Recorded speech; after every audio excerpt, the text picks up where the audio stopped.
এবং তাদেরকে নিয়ে যাওয়া হচ্ছে। পুলিশের দাবি যে তাদেরকে মারা হয়েছে, পুলিশের দাবি তাদেরকে নিচড়ে দেওয়া হয়েছে। এই হচ্ছে তাদের দাবি যে সমর্থকেরা, বিজেপি সমর্থকেরা তারা এইভাবে পুলিশের কর্মীদেরকে তারা এইভাবে হেঁচড়ে দিয়েছে। এটা আন্দোলন নাকি অসভ্যতা? আন্দোলনের নামে একজন মহিলা পুলিশ কর্মীকে হেনস্থা করলো বিজেপির গুন্ডারা। শুধু এটা প্রমাণ নয়, বারংবার ভারতীয় জনতা পার্টির বিভিন্ন অ্যাক্টিভিটির দিকে তাকালেই বোঝা যায় তারা কতটা নারী বিরোধী, নারী বিদ্বেষী এবং মহিলাদের সম্মান পর্যন্ত করতে জানেন না। এই আন্দোলন করতে গিয়ে মহিলা পুলিশ কর্মীকে হেনস্থা করা, আক্রমণ করা, সেটা তো একটা ঘটনাই।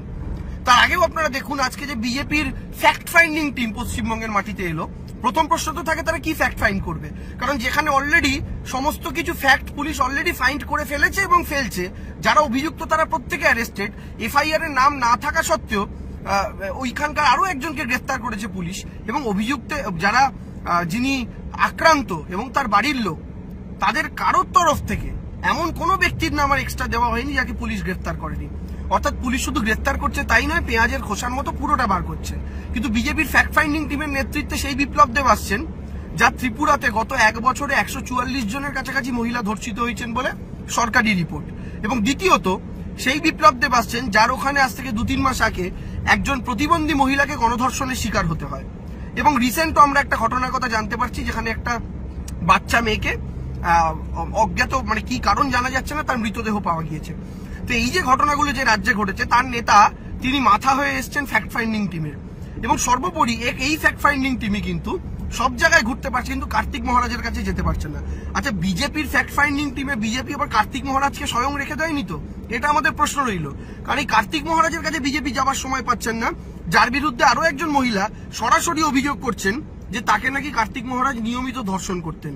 কার্তিক মহারাজ ফোন করে নাকি তাকে সব তুলে নিতেও বলেছেন, ইত্যাদি ইত্যাদি অনেক কাণ্ড কারখানা। বিজেপি কিন্তু স্ট্রংলি কার্তিক মহারাজের পাশে দাঁড়াচ্ছে, ঠিক যেভাবে বিলকিস বানু রেপিসদের পাশে দাঁড়িয়েছিল, ঠিক যেভাবে উন্নাওয়ের ধর্ষকদের পাশে দাঁড়িয়েছিল, ঠিক যেভাবে হাতরাসের ধর্ষকদের পাশে দাঁড়িয়েছিল, ঠিক যেভাবে ব্রিজভূষণের পাশে দাঁড়িয়েছিল, আজকে কার্তিক মহারাজেরও পাশে দাঁড়াচ্ছে।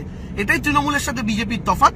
তৃণমূল কংগ্রেস ধর্ষকদের বিরুদ্ধে সে যে দলেরই হোক, যে ধর্মেরই হোক, যে বর্ণেরই হোক, 0 টলারেন্স নীতি নিয়ে চলে।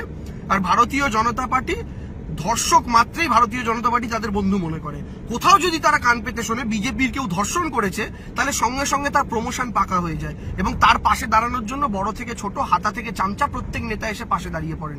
ফলে এই ভারতীয় জনতা পার্টি বাংলায় এসে মহিলাদের নিরাপত্তার কথা বলবেন, এর চাইতে হাস্যকর আর কিছু হতে পারে না।